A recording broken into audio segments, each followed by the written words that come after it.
पूरा लोकल యువ మిత్రులు అనిల్ యాదవ్ గారి అధ్యక్షతన మా పిసిసి అధ్యక్షులు మహేష్ కుమార్ గౌడ్ గారి పర్యవేక్షణలో నా సహచర మంత్రివర్గ సభ్యులు పార్లమెంట్ సభ్యులు శాసన మండలి సభ్యులు శాసన సభ్యులు వేలాదిగా యూసుఫ్గూడ నుంచి వెంగళరావు డివిజన్ యొక్క ప్రతాపం చూపిస్తూ ప్రతి ఇంటి దగ్గర మా ఆడబిడ్డలు పూల వర్షం కురిపిస్తూ మేము అండగా ఉంటాం, ఈసారి జూబ్లీ హిల్స్ గడ్డ మీద 3 రంగుల జెండా ఎగరేస్తామని నాకు నమ్మకం విశ్వాసం కల్పించడమే కాకుండా అండగా నిలబడ్డ వేలాది మంది మిత్రులందరికీ కూడా మనస్ఫూర్తిగా ధన్యవాదాలు కృతజ్ఞతలు తెలియజేస్తున్న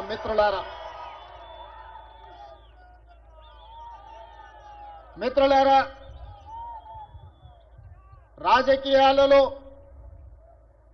ఒడిదుడుకులు ఉంటాయి, ఎగుడు దిగుడు ఎత్తు పల్లాలు ఉంటాయి. అవకాశం అన్నిసార్లు రాకపోవచ్చు, అవకాశం అందరికీ రాకపోవచ్చు. కానీ అవకాశం వచ్చినప్పుడు మన కోసం కష్టపడే బిడ్డని, మనతో ఉండే వాడిని ఎన్నికల్లో నెగ్గించుకోకపోతే చారిత్రాత్మకమైన తప్పుగా పరిణమించే ప్రమాదం ఉన్నది. ఇవాళ ఈ ఉప ఎన్నికల సందర్భంగా బీఆర్ఎస్ వాళ్ళు అంటున్నారు సెంటిమెంటు ఆశీర్వదించండి అని. నేను ఇవాళ ఈ వేదిక మీద నుంచి ఒక పాట సూటిగా బీఆర్ఎస్ పార్టీ అధ్యక్షుడు పెద్దలు కల్వకుంట్ల చంద్రశేఖరరావు గారిని ఒక మాట అడగదలుచుకున్నా. ఆనాడు 2007లో పేదోళ్ళ ఆత్మధైర్యం, పేదోళ్ళ దేవుడు పి జనార్దన్ రెడ్డి ఆనాడు ఈ ఖైరతాబాద్ శాసనసభ నియోజకవర్గం నుంచి ఇక్కడ పోటీ చేసి ఇక్కడి నుంచి పేదోళ్ళ తరఫున ఎన్నోసార్లు ఎన్నికై పేదోళ్ళకు అండగా నిలబడి తండాలలో గూడాలలో మారుమూల పల్లెల్లో పేదల హైదరాబాద్కు ఉద్యోగ ఉపాధి కోసం వస్తే వాళ్ళందరికీ అండగా నిలబడ్డ నాయకుడు. ఆనాడు 2007లో పి జనార్దన్ రెడ్డి గారు అనుకోకుండా అకాల మరణం చెంది గుండెపోటుతో మరణించినప్పుడు ఆనాడు కాంగ్రెస్కు బద్ద వైరి పక్షాలు భారతీయ జనతా పార్టీ, తెలుగుదేశం పార్టీ, ఆనాడు పెద్దలు నారా చంద్రబాబు నాయుడు గారు పీజీఆర్ గారి మీద ఉండే గౌరవంతో రాజకీయ వైరుధ్యాన్ని, భిన్న రాజకీయ ఎజెండాలను పక్కన పెట్టి పీజీఆర్ను గౌరవించడానికి ఆనాడు ఏకగ్రీవం చేయడానికి పెద్దలు నారా చంద్రబాబు నాయుడు గారు సహకరించిన మాట వాస్తవం కాదా? మరి ఆనాడు బీజేపీ బీఆర్ఎస్ పీజీఆర్ కుటుంబానికి అండగా నిలబడి మరణించిన ఉప ఎన్నికల్లో పీజీఆర్ కుటుంబాన్ని ఏకగ్రీవం చేద్దామంటే ఏకగ్రీవం జాంతా నహి, పీజీఆర్ కుటుంబాన్ని గెలవనిచ్చేదే లేదు అని ఆనాడు పేదోళ్ల దేవుడైన పీజీఆర్ కుటుంబం మీద ఎన్నికల బరిలో అభ్యర్థిని నిలబెట్టింది ఈ దరిద్రపు గొట్టు బీఆర్ఎస్ పార్టీ కాదా? దానికి నాయకత్వం వహిస్తున్న కల్వకుంట్ల చంద్రశేఖరరావు కాదా? ఈ దృష్ట సాంప్రదాయానికి ఆనాడు ఉమ్మడి రాష్ట్రంలో ఉన్న ఒక మంచి సాంప్రదాయాన్ని తుంగలో తొక్కి దుష్ట సాంప్రదాయాన్ని తీసుకొచ్చింది బీఆర్ఎస్ పార్టీ నాయకులు కాదా? మరి ఆనాడు సాంప్రదాయాన్ని కాదని పీజీఆర్ పేదోళ్ళ గుండెల్లో దేవుడుగా ఉన్న పీజీఆర్ కుటుంబానికి వ్యతిరేకంగా ఎన్నికల్లో అభ్యర్థిని నిలబెట్టిన ఈ కిరాయి మూక ఈ రోజు సానుభూతితోని ఎన్నికల్లో ఓట్లేయమని అడుగుతారు. ఆనాటి ప్రత్యక్ష సాక్షి ఇక్కడనే పీజేఆర్ బిడ్డ విజయారెడ్డి ఉన్నది. ఆయన కంటే ముందు ఈ హైదరాబాద్ నగరానికి కృష్ణానది జలాలను, గోదావరి జలాలను, ఈ హైదరాబాద్ నగర అభివృద్ధి కోసం, ఈనాడు అక్కడ కట్టిన హైటెక్ సిటీ కోసం సర్వం వడ్డిన పీజేఆర్ మీదనే అభ్యర్థి పెట్టిన మీకు ఈనాడు ఉప ఎన్నికల్లో సానుభూతి ఓట్లు అడిగే హక్కు మీకున్నదా అని నేను అడుగుతున్నా. వాళ్ళను వదిలేయండి మిత్రులారా. నేను ఇవాళ మీ ముందు ఒక మాట చెప్పదలుచుకున్నా. ఇదే విధంగా కంటోన్మెంట్లో కూడా ఉప ఎన్నికలు వచ్చినాయి. అక్కడ కూడా ఇదే రకంగా ఇదే సానుభూతిని నమ్ముకొని సానుభూతి కన్నీళ్ల ముసుగులో గెలవాలని చూసి అక్కడ కూడా శ్రీ గణేష్ నాడు అక్కడి ప్రజలు గెలిపిస్తే సానుభూతితో సెంటిమెంటుతో కాదు, అభివృద్ధితో మా ప్రాంతం అభివృద్ధి జరుగుతుందని కంటోన్మెంట్ సికింద్రాబాద్ కంటోన్మెంట్లో శ్రీ గణేష్ను గెలిపిస్తే 30-40 సంవత్సరాల నుంచి అటు మేడ్చల్ వైపు ఎలివేటెడ్ కారిడార్, ఇటు షామీర్పేట వైపు ఎలివేటెడ్ కారిడార్, అక్కడ తాగునీటి సమస్యను, కంటోన్మెంట్లో రోడ్ల సమస్యను, డ్రైనేజీ సమస్యను ఈనాడు శ్రీ గణేష్ సంవత్సరన్నరలో 4,000 కోట్ల రూపాయల నిధులు మంజూరు చేయించి ఈనాడు కంటోన్మెంట్ అభివృద్ధికి పాటు పడుతున్నాడు. ఇవాళ మిత్రులారా, ఈ జూబ్లీహిల్స్ నియోజకవర్గ ఓటర్ మహాశైలను నేను అడుగుతున్నా. 2014, 2018, 2023 ఇదే అభ్యర్థిని, ఇదే బీఆర్ఎస్ పార్టీని గెలిపించారు. జూబ్లీహిల్స్ ఎమ్మెల్యే వారే, మున్సిపల్ మంత్రి వారే, ముఖ్యమంత్రి వారే. మరి మీ ప్రాంత సమస్యలు ఎందుకు పరిష్కారం కాలేదు? ఏనాడైనా ఆనాటి మున్సిపల్ మంత్రి కానీ, ఆనాటి మాజీ ముఖ్యమంత్రి కానీ ఎన్నడైనా మీ పేదోళ్ళ దగ్గరకు వచ్చిండ్రా? జూబ్లీహిల్స్ ప్రజల మొహం చూసిండ్రా? ఏనాడైనా ఈడ మా సీనియర్ కార్మిక సోదరులుండు 10 ఏళ్లలో ఎన్నడన్నా మా సినిమా కార్మికులను ఆనాటి ముఖ్యమంత్రి ఎప్పుడైనా కలిసిండా? ఎన్నడైనా పలకరించిండా? మీ సమస్యలు ఎట్లున్నాయి? మీ పిల్లలు పడిపోతుర్రా లేదా? మీకు షూటింగ్లలో ప్రమాదం వస్తే మీ గురించి ఎవరైనా పట్టించుకుంటున్నారా అని ఒక్కరోజు అడిగిండా? కనీసం వాళ్ళ ఆరోగ్యం దెబ్బతింటే దవాఖాన్లలో వాళ్లకు చిన్న సూది మందైనా ఏపియడానికి ఎప్పుడైనా వాళ్ళు ఆలోచన చేసిండ్రా? ఇవాళ అన్ని రకాలుగా ఈ నగరాన్ని అభివృద్ధి చేయాలని మేం ప్రయత్నం చేస్తుంటే ఈ ప్రాంతం నుంచి ఓట్లు వేయించుకొని ఈ సికింద్రాబాద్ పార్లమెంటు నుంచి 2 సార్లు ఎంపీగా గెలిచి 2 సార్లు మంత్రిగా అయిన నంగనాచి కిషన్ రెడ్డి మన మెట్రో రైలుకు అడ్డం పడుతున్నాడు. ఇవాళ మన మూసీ నది అభివృద్ధి కోసం అడ్డం పడుతున్నాడు. ఇవాళ ఈ హైదరాబాదు నగరాన్ని అభివృద్ధి చేయనిస్తే రేవంత్ రెడ్డికి, కాంగ్రెస్ పార్టీకి మంచి పేరు వస్తుంది, మాకు పుట్టగతులు ఉండవని బీఆర్ఎస్ వాళ్ళతోని కుమ్ముక్కై ఈరోజు ఈ నగర అభివృద్ధిని అడ్డుకుంటున్నాడు. ఇవాళ బీజేపీ బీఆర్ఎస్ది ఫెవికల్ బంధం. పార్లమెంట్ ఎన్నికల్లో ఆనాడు బీఆర్ఎస్ చచ్చిపోయి డిపాజిట్లు కోల్పోయి 8 పార్లమెంటు నియోజకవర్గాలలో బీజేపీని గెలిపించిన మాట వాస్తవం కాదా? మహబూబ్ నగర్లో, చేవెళ్లలో, సికింద్రాబాద్లో, అదేవిధంగా మల్కాజ్గిరిలో, మెదక్లో, నిజామాబాద్లో, ఆదిలాబాద్లో, కరీంనగర్లో ప్రతి ప్రాంతంలో బీఆర్ఎస్ వాళ్ళు బీజేపీకి ఓట్లేసి 8 మంది ఎంపీలను గెలిపించారు. మెదక్తో సహా 8 పార్లమెంట్లలో డిపాజిట్లు జప్తు అయినాయి బీఆర్ఎస్ వాళ్ళకు. మరి 8 పార్లమెంట్లలో వీళ్ళు చచ్చిపోయి అవయవ దానం చేసి బీజేపీని గెలిపిస్తే ఒక పక్కన బండి సంజయ్, రెండో పక్కన కిషన్ రెడ్డి కేంద్ర మంత్రులు అయినరు.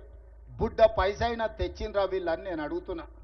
ఎన్నడన్నా కేంద్ర మంత్రిగా కిషన్ రెడ్డి మన గల్లీకి వచ్చిండా? మన సమస్యలు అడిగిండా? మనం ఎట్లున్నారో చూసిండా? ఇవాళ ఉప ఎన్నికలు రాగానే ఇవాళ మా అభ్యర్థిని గెలిపించండి, కార్పెట్ బాంబింగ్ చేస్తారంట. సిగ్గుండాలన్నాయా? పాకిస్తాన్ వాడు ముడ్డి మీదంటే ఆడపోయి బాంబులు అయ్యావు కానీ జూబ్లీహిల్స్ వచ్చి బీజేపీ వాళ్ళు కార్పెట్ బాంబింగ్ చేస్తారంట. మీ బాబు జాగీరా బీజేపీ వాళ్ళది ఇది. ఎవడన్నా అభివృద్ధి చేయాలనుకుంటాడు, ఎవడన్నా నిధులు తేవాలనుకుంటాడు, ఎవడన్నా తాగనీకి నీళ్లు తేవాలనుకుంటాడు, ఎవడైనా పేదలు తిరగనికే మెట్రో రైలు తేవాలనుకుంటాడు. ఎవడైనా మన మూసీలో ఉన్న మురికిని తొలగించాలనుకుంటాడు. బీజేపీ వాళ్ళ భావ దారిద్ర్యం జూబ్లీ హిల్స్ లో ఎన్నికల్లో కార్పెట్ బాంబింగ్ చేస్తారంట. గల్లీ గల్లీ ఎంపీలు ఎమ్మెల్యేలు కేంద్ర మంత్రులు తిరుగుతారంట. ఎందుకంటే బిచ్చమడుకోనికి వస్తారా? ఏం తెచ్చిందని వస్తారు? మీ మోడీ ఏమిచ్చిందని వస్తారు? 3 సార్లు ప్రధానమంత్రి అయిన మోడీ ఈ పేదోళ్ళు అండగా నిలబడితే, కేసీఆర్ మీరు 2 సార్లు కేసీఆర్ ముఖ్యమంత్రి అయిండు, 3 సార్లు మోడీ ప్రధానమంత్రి అయిండు. నేను అడుగుతున్న ఈ పేదోళ్ళకి రేషన్ కార్డు ఇచ్చిండా? మీ ఇళ్లలో 200 యూనిట్లు ఉచిత కరెంట్ ఇచ్చిండా? మీకు సన్నబియ్యం ఇచ్చిండా? ముఖ్యంగా మా ఆడబిడ్డలను అడుగుతున్నా, అక్క మీరు పుట్టి ఇంతోళ్ళైనరు, ఎన్నడన్నా ఆర్టీసీ బస్సులో ఉచితంగా ప్రయాణం చేసిండ్రా? ఇవాళ మా ఆడబిడ్డలు అమ్మవారిని దర్శించుకోవాలన్నా, అమ్మగారి ఇంటికి వెళ్ళాలన్నా, ఇంటి ఆయన ముందల చేతి చాపకుండా ఆయన ఆఫీస్కి పోయొచ్చే లోప అమ్మని చూసిరానికే ఆర్టీసీ బస్సులో మీరు ఎక్కడ చెయ్యి ఆపితే అక్కడ బస్సు ఆపేటట్టు నేను చేయలేదా? సోనం ఆశీర్వాదంతో మా ఆడబిడ్డలకు ఆర్టీసీ బస్సులో ఉచిత ప్రయాణం ఇయ్యలేదా? మా అక్కల్ని ఆలోచన చేయమని అడుగుతున్నా. ఇవాళ మేము మీకు ఆర్టీసీ బస్సులో ఉచితంగా బస్సు ప్రయాణం ఇస్తే ఆటో వాళ్ళని రెచ్చగొట్టి మా ఆడబిడ్డలకు ఆర్టీసీలో ఉచిత ప్రయాణం వద్దు, బంధు పెట్టాలని ఇవాళ బయలుదేరి ఇవాళ ఆటోలో తిరుగుతుర్రు. బిల్లా రంగాలు వచ్చిర్రు మీ బస్తీకి, బిల్లా రంగాలు ఆటోలో తిరుగుతుర్రు, ఫోటోలు దిగుతుర్రు. ఏందో వాళ్ళ కోరిక అంటే ఆడబిడ్డలకు ఆర్టీసీ బస్సు ఉచితం బంధు పెట్టాలని. నేను మా అక్కలకు ఒకటే మాట చెప్పదలుచుకున్నా. మా అక్కలు చాలా మంది మా పాలమూరు నుంచి అక్కడి నుంచి ఇక్కడి నుంచి వచ్చిన వాళ్ళే ఉన్నారు. మన అందరికీ రొట్టెలు చేసేది తెలుసు. పట్నం వచ్చినాక చపాతీ చేస్తాం. చపాతీ చేసినప్పుడు సలాకి ఎర్రగా కాల్చి బీఆర్ఎస్ తోడు వస్తే ఈపుల వాతలు పెట్టుర్రి. ఇవాళ బీఆర్ఎస్ కోటేస్తారంటే ఇవాళ మీ పిల్లలకు పెడుతున్న పువ్వ సన్న బియ్యం రద్దు అవుతాయి. ఇవాళ బీఆర్ఎస్ తోడు వస్తే పేదోళ్లకు 200 యూనిట్లు ఉచిత కరెంటు రద్దు అవుతుంది. ఇవాళ ఇక్కడ 25,000 మందికి ఇచ్చిన రేషన్ కార్డులు రద్దు అయిపోతాయి. ఇవాళ మా ఆడబిడ్డల ఆర్టీసీ బస్సులో ఉచిత ప్రయాణం రద్దు అయిపోతుంది. ఇవాళ మన ప్రభుత్వం ఉంది, మనం పని చేసుకుందాం, పేదోళ్ళకు పని చేస్తాం. పోనీ నా ప్రభుత్వం వచ్చినాక చనిపోయిన మా మిత్రుడే 20 నెలల్లో ఏనాడన్నా జూబ్లీస్కి ఏమన్నా కావాలని ఒక కాగితం అన్నది ఇచ్చినాడే? ఈ నియోజకవర్గాన్ని అభివృద్ధి కోసం, మీ డ్రైనేజ్ కోసం, లేదా మీ బస్తీల సీసీ రోడ్ల కోసం ఇవాళ హైటెన్షన్ వైర్లు మీ బస్తీల మీద వెంగళరావు నగర్లా పేదోళ్ళ ఇళ్ల మీద నుంచి పోతున్నాయి. వాటిని పక్కకు తొలగించమని ఒక్క రోజైనా అసెంబ్లీలో మాట్లాడిండా? ఒక్కనాడైనా 3 సార్లు ఎమ్మెల్యే గెలిచిన పెద్ద మనిషి ఎన్నడైనా అసెంబ్లీలో మీ జూబ్లీహిల్స్ గురించి మాట్లాడిండా? ఈ జూబ్లీహిల్స్ అంటే ప్రపంచంలోనే ఫేమస్. జూబ్లీహిల్స్ లో ప్రపంచంలో గుర్తుపట్టని వాళ్ళు లేరు. కానీ జూబ్లీహిల్స్ నుంచి ఎమ్మెల్యే 3 సార్లు గెలితే ఒక్కరోజైనా అసెంబ్లీలో మాట్లాడిండా? మరి ఇవాళ నేను అడిగేది ఒక్కటే, యువకుని నవీన్ యాదవ్ని గెలిపించండి. అసెంబ్లీలో మీ గొంతుకైతాడు, అసెంబ్లీలో మీ సమస్యలు ప్రస్తావిస్తాడు, అసెంబ్లీలో మీకు ఏం కావాలో అడుగుతాడు ప్రభుత్వాన్ని. మీ తరఫున ప్రతిరోజు పనిచేస్తాడు, మీ తరఫున వకాల్తా పుచ్చుకుంటాడు. చదువుకున్న యువకుడు. ఈనాడు సెంటిమెంట్ కాదు, జూబ్లీహిల్స్ లో అభివృద్ధి కావాలి, అభివృద్ధికి నవీన్ యాదవ్ని గెలిపించండి. 2 నెలల్లో మా మంత్రులు వచ్చి నా దృష్టికి సమస్యలు తెస్తే 100 కోట్ల రూపాయలు ఇక్కడ నేను మంజూరు చేసిన. మరి ఆ పనులు అర్ధాంతరంగా ఆగిపోవాలనా? ఇవాళ నేను నా కుటుంబం పట్ల సానుభూతి ఉన్నది, నాకేం వ్యతిరేకం లేదు. కానీ ఇవాళ 3 సార్లు గెలిచినప్పుడు ఈ ప్రాంతానికి మేలు జరగనప్పుడు రేపు 4వసారి గెలిచి ఈ ప్రాంతానికి మేలు జరుగుతుందా? మీరు ఆలోచన చెయ్యండి. అట్లనే 2023లో ఆనాడు కాంగ్రెస్ పార్టీ మహమ్మద్ అజారుద్దీన్ని ఇండియా క్రికెట్ కెప్టెన్ ఇక్కడ అభ్యర్థిగా నిలబెట్టింది.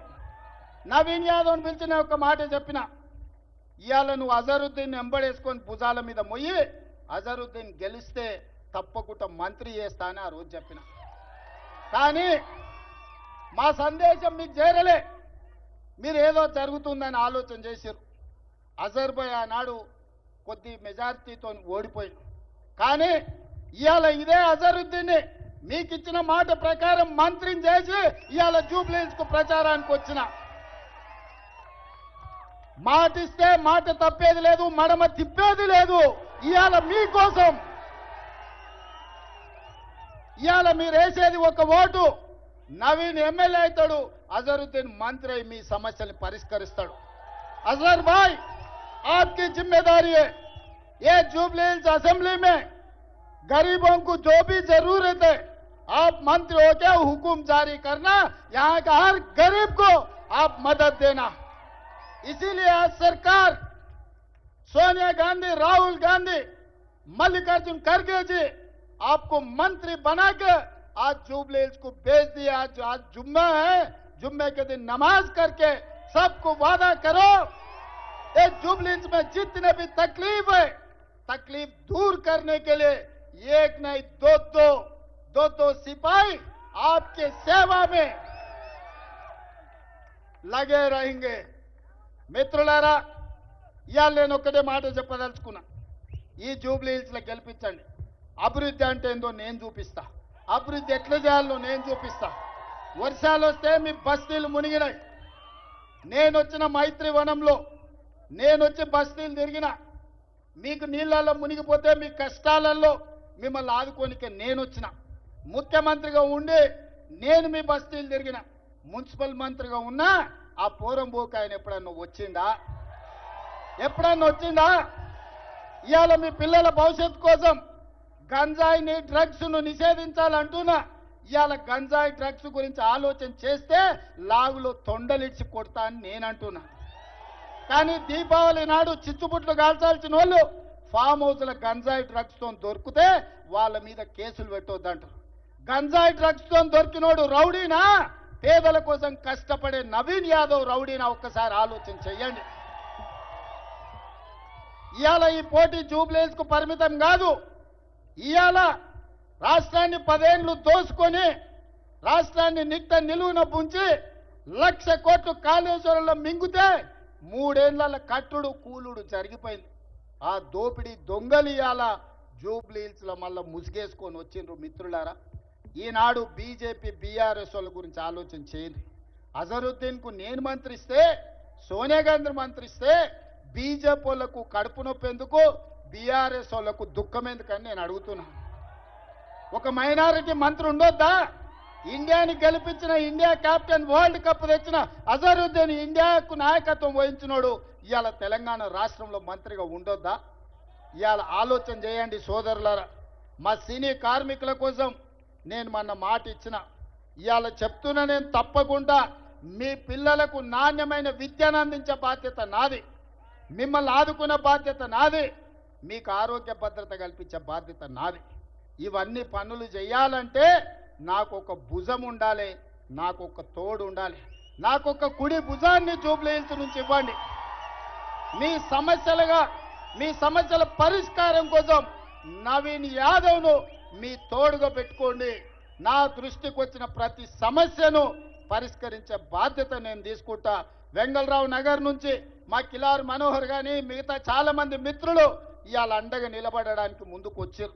అదేవిధంగా మైత్రి వనంలో అన్న పెద్దలు నందమూరి తారక రామారావు గారి విగ్రహాన్ని పెట్టాలని నాది బాధ్యత. పెద్దలు నందమూరి తారక రామారావు గారి విగ్రహాన్ని కాదు, ఆ విగ్రహాన్ని తెలంగాణ రాష్ట్ర ముఖ్యమంత్రిగా నేనొచ్చి ప్రారంభిస్తా. అన్న పెద్దలు నందమూరి తారక రామారావు గారు మనందరికీ ఆదర్శనీయుడు. రాజకీయాలకు అతీతంగా పెద్ద ఆయనని గౌరవించుకునే బాధ్యత మన అందరి మీద ఉన్నది. మీకందరికీ మాట ఇస్తున్నా, మీ బస్తీలకు అండగా నిలబడతాం. యువకుడిని నవీన్ యాదవ్ని గెలిపించండి. రాబోయే 40 ఏళ్ళు మీ సేవలో ఉంటాడు, మీకు అండగా ఉంటాడు. గల్లీ గల్లీ తెలిసినోడు, ప్రతి ఇంటికి పరిచయం ఉన్నోడు నవీన్ యాదవ్ను మీరందరూ అఖండమైన మెజారిటీతో గెలిపిస్తారా? మాట ఇస్తున్నారా? ఆ వెనకాల ఉన్నోళ్ళు ఇస్తున్నారా? ఇక్కడ ఉన్నోళ్ళు ఇస్తున్నారా? కనుచూపు మేరకు అయ్యప్పలు ఇస్తున్నారా? అయ్యప్పల ఆశీర్వాదం ఉన్నది కదా. మా అయ్యప్పలతో సహా అందరు ఆశీర్వాదం ఉన్నది. అందరు ఒక్కసారి చేయి పైకెత్తండి. రెండు చేతులు ఉన్న వాళ్ళు రెండెత్తండి. జై కాంగ్రెస్, జై జై కాంగ్రెస్. ధన్యవాదాలు సోదరులారా.